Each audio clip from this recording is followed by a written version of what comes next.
Good morning students.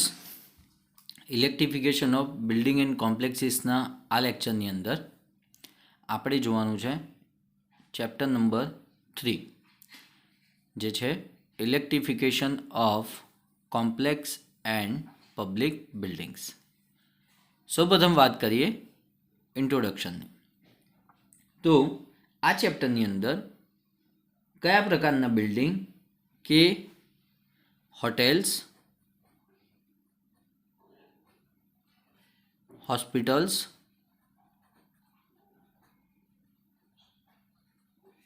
Restaurants, shopping complex,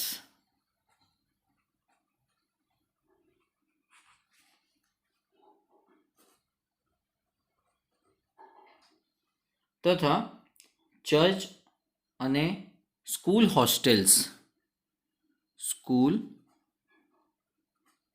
hostels વગેરેનો સમાવેશ થાય છે. ઇન્ટ્રોડક્શનમાં જોઈએ કે આ પ્રકારના બિલ્ડિંગમાં જ્યારે ઇલેક્ટ્રિકલ વાયરિંગ કરવામાં આવતું હોય છે તો રેસિડેન્શિયલ વાયરિંગ કરતાં અલગ પ્રકારનું વાયરિંગ હોય છે, ડિફરન્ટ ફ્રોમ રેસિડેન્શિયલ વાયરિંગ. શું અલગ હોય છે? જેમ કે આની અંદર સેફ્ટીનો ખ્યાલ રાખવામાં આવે છે. Okay, in terms of safety, like fire fighting equipment,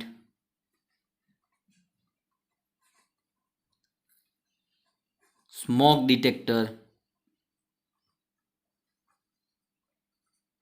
okay, રેસિડેન્શિયલમાં આ બધા વસ્તુઓની જોગવાઈ હોતી નથી. તેમજ વધારાના લોડને,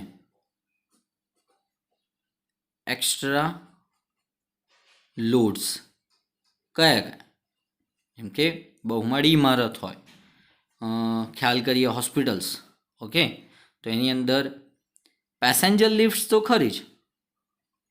ઓકે, પેસેન્જર લિફ્ટ્સ તો ખરી, પણ એની સાથે સાથે ઇમરજન્સી લિફ્ટ પણ આપવામાં આવતી હોય છે.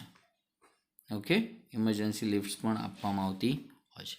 બંને માટે, મટીરિયલ માટે પણ, અને મટીરિયલ્સને લાવું લઈ જવું હોય તો પેસેન્જર લિફ્ટમાં ના લઈ શકો અને લઈ જઈ શકો, તેના માટે તમારે એક્સ્ટ્રા લિફ્ટની જોગવાઈ કરવી પડે છે. અને તેના માટે આ બિલ્ડિંગમાં વાયરિંગ કરતાં પહેલાં, before doing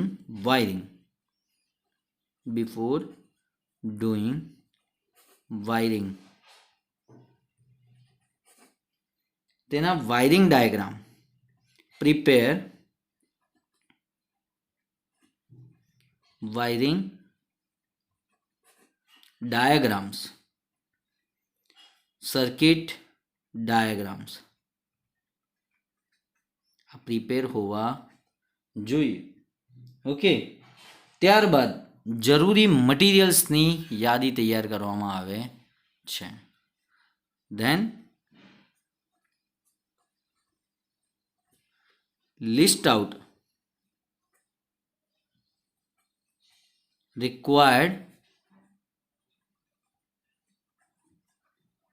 materials and its cost analysis. Okay, આટલી વસ્તુઓ ખબર પડી ઇન્ટ્રોડક્શન પાર્ટમાં.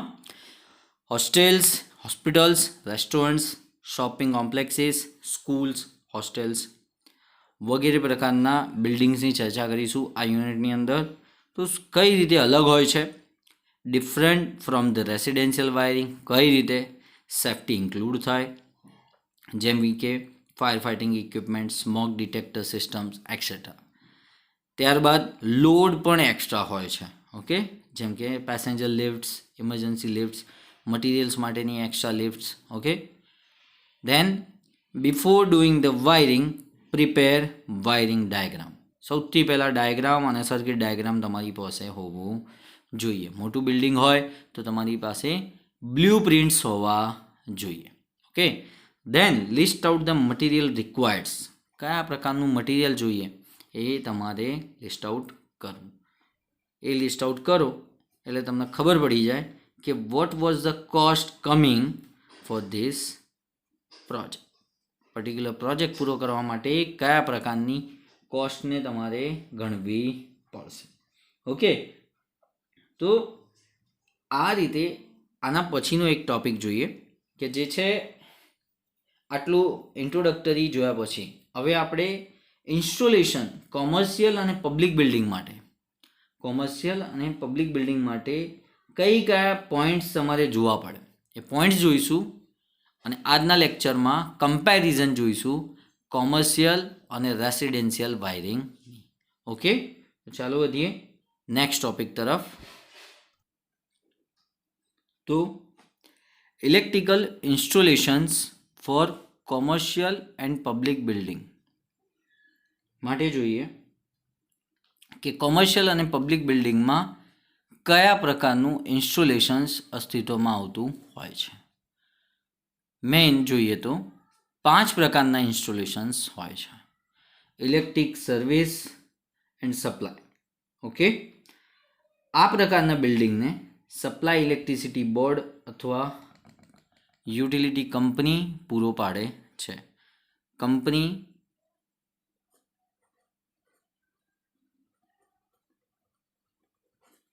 provides power અથવા યુટિલિટી પ્રોવાઇડ્સ પાવર. સપ્લાયર્સના ડિસ્ટ્રીબ્યુશન બોર્ડમાંથી ટેપિંગ અથવા કનેક્શન લઈને કન્ઝ્યુમરને સપ્લાય આપવામાં આવે છે. બાય ટેપિંગ ઓર ડાયરેક્ટ કનેક્શનથી આને સપ્લાય આપવામાં આવે છે કન્ઝ્યુમરને. ત્યારબાદ તે ઓવરહેડ હોઈ શકે અથવા અંડરગ્રાઉન્ડ સર્વિસ લાઇન હોઈ શકે છે. કયા પ્રકારની? ઓવરહેડ સર્વિસ લાઇન અથવા અંડરગ્રાઉન્ડ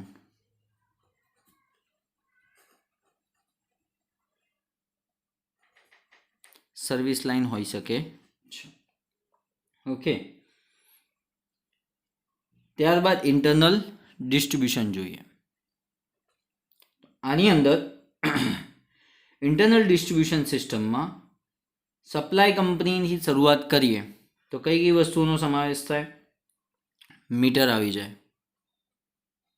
મીટર પછી એ 3 ફેઝ હોય, સિંગલ ફેઝ મીટર હોય કે પછી તમે 50 કિલોવોટનો લોડ માંગો અથવા 100 kWનો લોડ માંગો તે પ્રકારે મીટરના રેટિંગ્સ પણ અલગ અલગ હોય. ઓકે, તો કંપની તરફથી તમને meter, switch boards, SB switch boards અને અંતે કન્ઝ્યુમરને આપવામાં આવે છે. ઓકે, આ થઈ ગયા ઇન્ટરનલ ડિસ્ટ્રીબ્યુશન્સના પાર્ટ્સ. ત્યારબાદ રેસિડેન્શિયલ ડિસ્ટ્રીબ્યુશનમાં જોઈએ તો રેસિડેન્શિયલની અંદર કઈ કઈ વસ્તુઓનો સમાવેશ થાય? તો આ પ્રકારના સ્મોલ ઇન્સ્ટોલેશનમાં સિંગલ ફેઝ સપ્લાયની જરૂર પડે છે. સિંગલ ફેઝ સપ્લાયની જરૂર પડતી હોય છે, જેમાં મેઇન સ્વિચ અને ફ્યુઝ બોર્ડ મારફતે સપ્લાય આપવામાં આવે છે. મેઇન સ્વિચ અને ફ્યુઝ બોર્ડ મારફતે. શેના મારફતે? મેઇન સ્વિચ અને ફ્યુઝ બોર્ડ મારફતે સપ્લાય પ્રોવાઈડ કરવામાં આવતો હોય છે. રેસિડેન્શિયલ ડિસ્ટ્રીબ્યુશન સિસ્ટમ માટે એક વાયરિંગ ડાયાગ્રામનો લેઆઉટ જોઈએ, જે તમારી બુકમાં આપેલો છે કે layout of diagram of single phase residential distribution system for separate light and power circuit. સૌ પહેલાં જો મેઇન સ્વિચમાં લાઇન અને neutral connected with 2 pole switch. આ 2 પોલ સ્વિચ છે. 2 પોલ સ્વિચ વ્યવહારમાં આને ડીપી અથવા ડબલ પોલ પણ કહેવાય છે. ઓકે, ધેન આ જ સર્કિટ ડાયાગ્રામ આગળ વધે છે. ફેઝ એન્ડ ન્યુટ્રલ એટલે લાઇનથી ગણીએ તો લાઇનની લાઇટિંગ અને ફેનની જો અહીંયા બે સર્કિટ પાડી છે. બે સર્કિટ ડિસ્ક્રાઇબ કરી એટલે આ ફ્યુઝનો સિમ્બોલ છે, આ પણ ફ્યુઝનો સિમ્બોલ છે. ઓકે, એક બીજી વસ્તુ સામેની સાઈડે જો તો switch for power loads. Okay, power લોડ્સમાં ડાયરેક્ટ એલ એન્ડ ન્યુટ્રલ. એટલે તમને આના પરથી આઈડિયા આવે કે બે સબ સર્કિટ એણે પાડી છે લાઇટિંગ અને ફેનની, અને બે સર્કિટ એણે પાડી છે પાવર સબ સર્કિટની. ઓકે, ધેન આ વસ્તુ આગળ વધે છે. ઓકે, અર્થિંગ પણ સાથે સાથે જાય છે. અર્થિંગમાં જો અર્થિંગ વાયર્સ જ્યાં પણ અર્થ કર્યું હશે ત્યાંથી આ કનેક્શન્સ પિકઅપ કરે છે.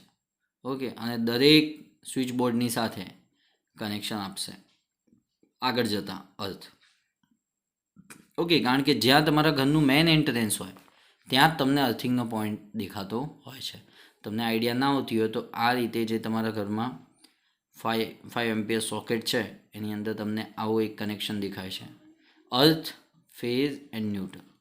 ભલે પછી એ 5 એમ્પિયરમાં હોય કે 15 એમ્પિયરની સર્કિટ બોર્ડ હોય, તમને અર્થ પોઈન્ટ ઓલવેઝ હાયર ડાયામીટરનો દેખાશે. ઓકે, એટલે દરેક બોર્ડ સાથેના એના કનેક્શન્સ આપેલા હોય છે. ધેન આ વસ્તુ આગળ જઈને ડિસ્ટ્રીબ્યુટ થાય છે. એટલે કે લાઇટિંગ સર્કિટથી આપણે સ્ટાર્ટ કરીએ. બે લાઇટિંગ સર્કિટ આગળ જઈને ડિસ્ટ્રીબ્યુશન બોર્ડ બનાવે છે for lighting and fan loads. Same સામેની સાઈડે વિભાજન થાય છે. તે વિભાજન બે સર્કિટ્સની વિભાજન ક્ષમતા આગળ વધીને તમે જો દેખાય છે તમને કે distribution board four power loads. એટલે અહીંયા 3 એસપીઝ સિંગલ પોલ સ્વિચીસ એમણે આપ્યા છે આ પાવર માટેના અને આ લાઇટિંગ અને ફેન. આ બધાની સાથે લોડ કનેક્ટ કર્યો છે. આ ડાયાગ્રામ બતાવવાનો હેતુ શું છે કે કઈ રીતે એકચ્યુઅલમાં જોડાય છે. હું સૌથી પહેલાં તમને લાઇટિંગ સાથે બતાવું તો જો ફ્યુઝિસ તો મૂક્યા જ છે એમણે. ફ્યુઝની સાથે સાથે તમે એક વસ્તુ જુઓ કે એક સર્કિટ લઈએ આપણે કે જેમ કે આ કનેક્શન આગળ વધે છે, આ કનેક્શન જ્યારે આગળ જાય છે તો કેટલી વસ્તુઓ સાથે આ જોડાયેલી છે. જો લેમ્પ સ્વિચ સાથે કનેક્ટેડ છે 5 ampere switch. Okay, than S6, S4, S6. એટલે સ્ટાર્ટ ફ્રોમ તમે જુઓ ને તો S1, then 15 ampere socket outlet because of power sub circuit. આ પાવર સબ સર્કિટ હોવાને કારણે એવું કહી શકો તમે ડ્રોઈંગ હોલની અંદર કોઈ એસીનો લોડ હોય તો એના માટેનો આ કનેક્શન છે. ધેન આ કોઈ ડ્રોઈંગ હોલ છે, બે એસીનો પોઈન્ટ મૂક્યો છે. ઓકે, ત્યારબાદ આગળ જોઈએ તો પછી તો લાઇટિંગ સર્કિટ્સ ડિસ્ટ્રીબ્યુટ કરી છે S1, S2, than come for S3. આની અંદર મેન્શન નથી કર્યું ક્યાંય એવું. ઓકે, આવી રહ્યું S3 સ્વિચીસ આવી રહ્યું. એ પણ પાવર સબ સર્કિટ માટે. એટલે તમે સમજો કે બે 15 એમ્પિયરના સોકેટ ગણ્યા છે અને અહીંયા 5 એમ્પિયરનું સોકેટ આની અંદરનું મૂક્યું છે. તમે 15 એમ્પિયરના સોકેટમાં પણ 5 એમ્પિયર પિન સોકેટ જોતા હશો. હવે લાઇટિંગ સબ સર્કિટ્સ કઈ રીતે મૂવમેન્ટ કરી છે તો જો S1, S2, S3, S4 light સાથે. પછી આગળ વધતા સ્વિચ S6 સાથે, એટલે ફેઝ વાયર અહીંયાથી બ્રેક થાય તો એ લૂપ કર્યો છે. તમે દેખાય છે આ વસ્તુ આગળથી જ લૂપિંગ થઈને આવી રહી છે. આ લેમ્પ જોડે જે કનેક્શન આવ્યું છે એ જ લૂપિંગ થઈને S4માંથી S6, S6માંથી S5, S6, S7, S8 and S9 ceiling fan, rose for fan. Okay, આ રીતે રેસિડેન્શિયલ બિલ્ડિંગનું પ્લાન આઉટ તૈયાર કર્યું છે. ઓકે, ખાલી રેસિડેન્શિયલ બિલ્ડિંગની અંદર તમે જોવા જાઓ તો મેઇન બે જ પ્રકારની સર્કિટ ગણાય છે, એક તો લાઇટિંગ એન્ડ ફેન સર્કિટ અને એક પાવર સબ સર્કિટ. પણ એના જે ડિસ્ટ્રીબ્યુશન છે ને એ ડિસ્ટ્રીબ્યુશન કનેક્શન વાઇઝ પણ ડિફરન્ટ હોય અને સબ સર્કિટ વાઇઝ પણ ડિફરન્ટ હોય. એટલે વારે ઘડીએ કહ્યું છે કે જો 800 વોટ્સ થતા હોય 800 વોટ્સ થતા હોય અથવા 8 પોઈન્ટથી વધુ ન થવા જોઈએ એક સબ સર્કિટની અંદર લાઇટિંગ માટે. ઓકે, જ્યારે પાવર સબ સર્કિટની વાત કરું તો મેક્સિમમ 3 પોઈન્ટ્સ ઓર 3000 વોટ્સ. આનાથી વધુ લોડની રિક્વાયરમેન્ટ હોતી નથી, તો પછી તમારે સેપરેટ સબ સર્કિટ ક્રિએટ કરવી પડે. ઓકે, મીડિયમ લાર્જ ઇન્સ્ટોલેશન માટે જોઈએ તો જે બિલ્ડિંગમાં પાવરની જરૂર પડે છે મીડિયમ લાર્જ ઇન્સ્ટોલેશન્સમાં, ત્યાં પાવર અને સબ સર્કિટ માટે ત્યાં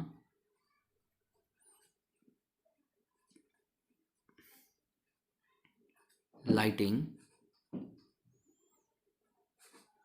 સબ સર્કિટ માટે 3 ફેઝ સપ્લાય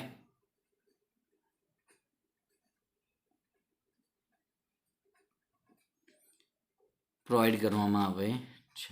એક તો આ પોઈન્ટ થઈ ગયો.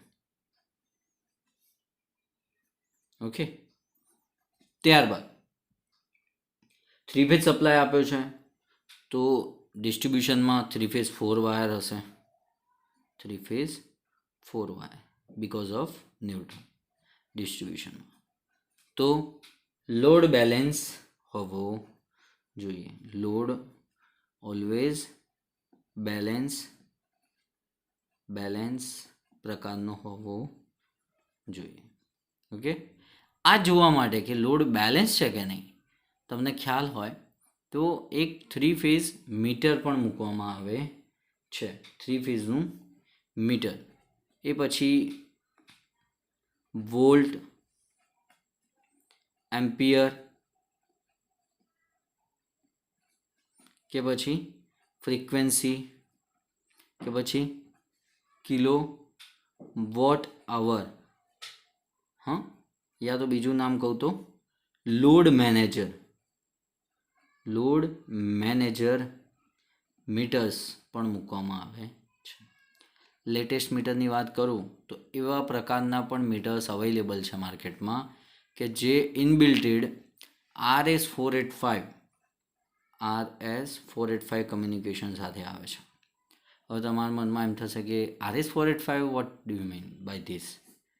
તો જે જગ્યાએ પણ પ્રિમાઇસીસ છે એ પ્રિમાઇસીસની અંદર લોડિંગ કન્ડિશન કઈ છે, હાલમાં બ્રાન્ચ ચાલુ છે કે બંધ છે, ઓકે, ચાલુ છે તો કેટલા એમ્પિયરનો લોડ લઈ રહી છે, એ બધું જ રિમોટ લોકેશનથી, એટલે સપોઝ ગાંધીનગરમાં એ બ્રાન્ચ હોય, ગાંધીનગરમાં જો એ બ્રાન્ચ અવેલેબલ છે સેક્ટર 22માં, તો એની હેડ ઓફિસ જો મુંબઈમાં હોય તો ત્યાં બેઠા ઓનલાઈન RS485ની મદદથી બધા જ ડેટા મેળવી શકે છે કે હાલના પ્રેઝન્ટ ડેટા શું બોલે છે.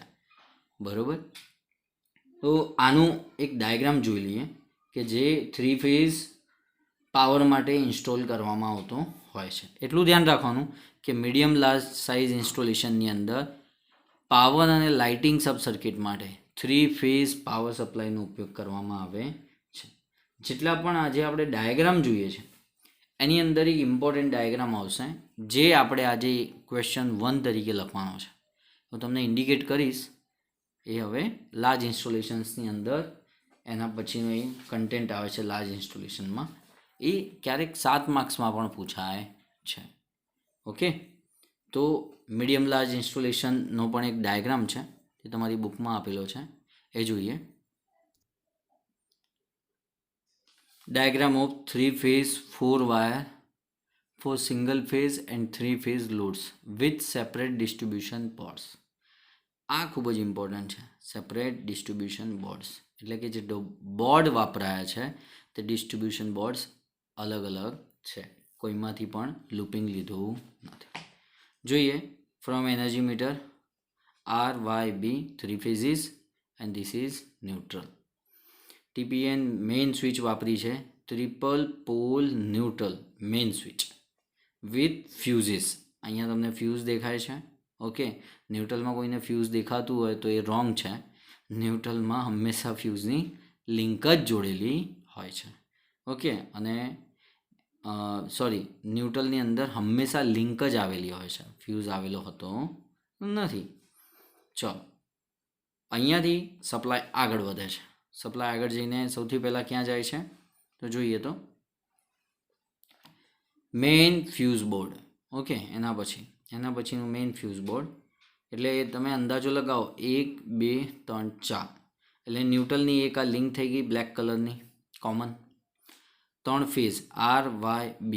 ઓકે, તો જે આ RYB સાંભળજો, બેલેન્સ લોડ કરવાનો છે. એટલે ક્યાંય તમને ઓડ ઇવન સ્વિચો કે ફ્યુઝ નહીં દેખાય. જોવું છે તમારે? જો આને R ગણીએ તો R સાથે 2 ફ્યુઝીસ કનેક્ટેડ છે. ઓકે, અને ન્યુટ્રલની લિંક કનેક્ટ કરી આપી છે. એટલે તમારે જેને પણ સપ્લાય આપવો હોય એને તમે સપ્લાય આપી શકો છો. ઓકે, દેન વાયની પણ 2 સર્કિટ્સ પ્લેસ કરી છે 3 ફેઝમાંથી, બીની પણ 2 જ કરી છે. ઓકે, એટલે હવે તમને આઈડિયા આપું કે આ કઈ રીતે ડિસ્ટ્રીબ્યુટ કરતા જાય છે. જો એક એક્ઝામ્પલ પ્રમાણે તમને કહું તો એક્ઝામ્પલ લઈએ કે આ 100 એમ્પિયરની સ્વિચ છે. 100 એમ્પિયરની TPN સ્વિચ છે. Okay, triple pole neutral switch છે. આગળ વધ્યા, 3 સેક્શન પડી ગયા. ઓકે, 1 2 ને 3. તો 1 2 3 એવા 3 સેક્શન પડ્યા. તો તમે એ ગણો, આ 100 એમ્પિયરની મેઇન સ્વિચ હતી, MCCB હતી, અને નામ આપો MCCB. લખવું હોય તો લખી લો કોઈ જગ્યાએ. MCCBનું ફૂલ ફોર્મ થાય moulded case circuit breaker. Okay, moulded case circuit breaker. તો આ MCCB થઈ 100 એમ્પિયરની. હવે ડિસ્ટ્રીબ્યુશન આગળ વધ્યું તો આ બધી DP છે, તો ડબલ પોલ કેટલા એમ્પિયરની? તો 100 કરતાં ઓછી હશે, તો અંદાજો લગાવો 63 એમ્પિયર. તો આ ત્રણેય 63 એમ્પિયરની જ હશે. ઓકે, પણ આ MCB હશે. કોઈ ભાઈને મનમાં એવું થતું હોય કે સર MCCB ના હોઈ શકે, ક્યારે આ વસ્તુ ના થાય. કેમ? કારણ કે સિક્વન્સ જે ચાલતી આવતી હોય ને, એ સિક્વન્સ કઈ રીતે હોય? MCB miniature circuit breaker. કઈ સિક્વન્સ હોય? મેઇન સ્વિચ, સબ મેઇન સ્વિચ. હા, એવી સિક્વન્સ હોય. ક્યારે એવું સાંભળ્યું? મેઇન સ્વિચ, સબ મેઇન સ્વિચ અને પછી મેઇન સ્વિચ, એવું ક્યારેય ના બને. ઓકે, આ 63 એમ્પિયરના ફર્ધર ક્લાસિફિકેશન કર્યા એમણે. એટલે દરેકમાં તમે જોશો ને તો આરના કનેક્શન ઉઠાવીને 2 સર્કિટ યુઝ કરી, એક સ્પેર છે. સેમ વાયમાં 2 યુઝ કરી, એક સ્પેર છે. અને બીમાં પણ એવું કર્યું, 2 યુઝ કરી અને એક સ્પેર છે. હવે તમે એમ કહેશો કે સર અહીંયા 63, અહીંયા 100. ઓકે, મેઇન 100ની આપી, આ 63ની આપી. તો what about this individual single pole switches? આ જે સર્કિટો છે જે સ્પેર છે એનું શું? તો બટ ઓબ્વિયસ આ 63 એમ્પિયરનું ડિસ્ટ્રીબ્યુશન આગળ ગયું હોય તો આ બધી જે સ્વિચીસ છે એ બધી સ્વિચો ઓલવેઝ 40 એમ્પિયર ઓર 32 એમ્પિયર્સની જ હોય. ખ્યાલ આવે? 32 એમ્પિયર્સની હોય. હવે પછી આ આર હોઈ શકે, વાય હોઈ શકે, ના બી હોઈ શકે. અહીંયા ખાસ ધ્યાન એ રાખવાનું છે કે ઇન્ડિવિજ્યુઅલ લોડ બેલેન્સ હોવો જોઈએ. તમે એમ કહેશો કે સર કઈ રીતે? તો જો 3 ફેઝ લોડ લખ્યો છે, 3 ફેઝ પાવર બોર્ડ. એટલે જેટલો પણ 3 ફેઝ પાવર લોડ આવતો હોય તમારો, બધું અહીંયાથી આર, વાય ને બી. જેટલું આરમાં ડિસ્ટ્રીબ્યુશન છે એટલું જ વાયમાં છે, જેટલું વાયમાં છે એટલું જ બીમાં છે. થઈ ગયું ડિસ્ટ્રીબ્યુટ. માન લો કે તમારી પાસે એક મોટું કેસેટ એસી છે. ઓકે, જે 11 ટનનું છે. હવે 11 ટનનું એક એસી હોય તો એના માટે 63 એમ્પિયરની એક સ્વિચ વાપરવી પડે, MCB. હા, તમારા મનમાં એમ થતું હોય કે સર પાછી MCCB લખશે. એવું નહીં, ડાયરેક્ટ લાઇનમાંથી પાવર આવ્યો છે, RYB એન્ડ ન્યુટ્રલની લિંક.